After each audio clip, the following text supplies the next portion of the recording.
Sisters, brothers, praise lord.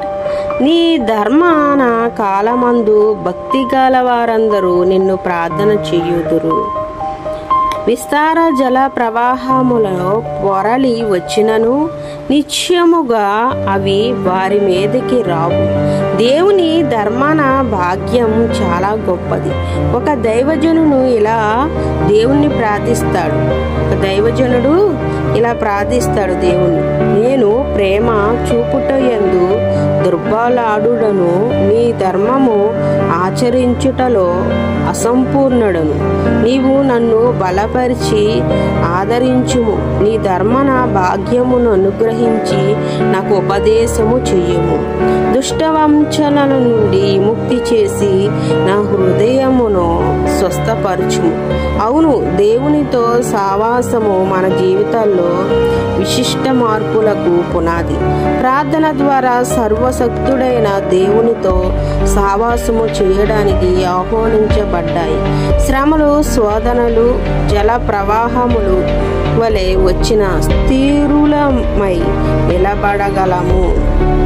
హల్లెలూయా. ఎవరికి చెప్పుకోలేక, ఎవరి దగ్గర ఓపెన్ అవ్వలేక, ఎవరి ముందు ఓపెన్ అవ్వలేక, ఎవరికి కనిపించకుండా, నాలుగు గోడల మధ్య ఎవరూ లేని ప్రదేశాల్లో మనం మనస్ఫూర్తిగా ఏడ్చి బయటకు వచ్చిన సందర్భాలు, జనాల మధ్యలోకి వచ్చిన సందర్భాలు ఎన్నో కనిపిస్తూ ఉన్నాయి. ఒకవేళ నువ్వు అదే పొజిషన్లో, అదే పరిస్థితిలో నువ్వు ఉన్నావా? నేను దేవునిలో గర్వంగా చెబుతూ ఉన్నా, దేవునిలో నమ్మకంగా చెబుతూ ఉన్నా, నీవు ధన్యుడవు, నీవు ధన్యురాలివి. హల్లెలూయా. దుఃఖపడువారులారా, మీరు ఓదార్చబడుతూ ఉన్నారు. నువ్వు ఏడుస్తూ ఉన్నావా?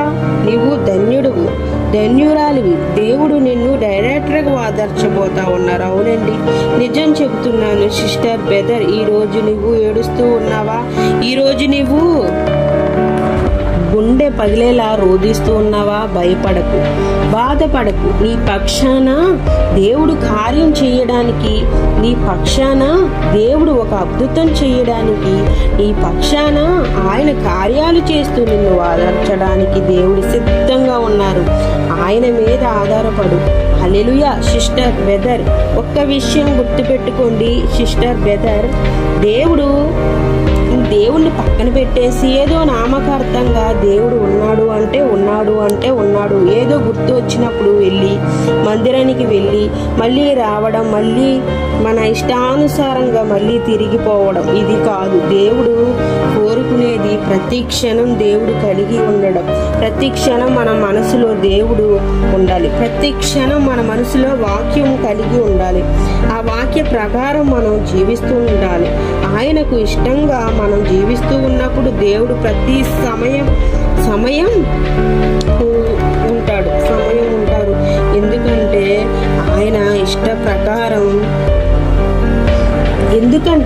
ఆయన ఇష్ట ప్రకారం జీవిస్తూ ఉన్నప్పుడు.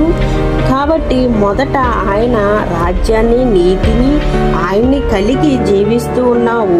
కాబట్టి ప్రతిదీ నీకు సమకూర్చబడతా ఉంది. అప్పుడు మీరు చింతించడం అవసరం లేదు.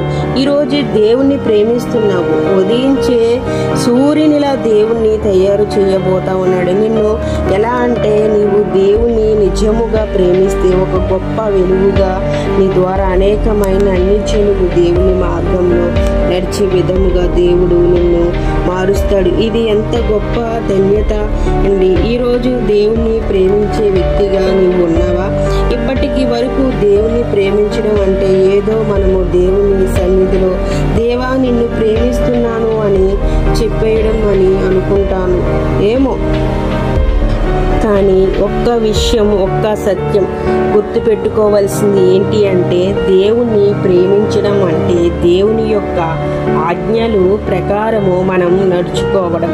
ఈరోజు నీవు గ్రహించగలిగితే, దాని ప్రకారం ప్రవర్తించగలిగితే, ఆయన ఆజ్ఞలు చొప్పున నీవు నడుచగలిగితే, ఒక ప్రకాశింప వెలుగు దేవుడు నిన్ను మారుస్తాడు. హల్లెలూయా.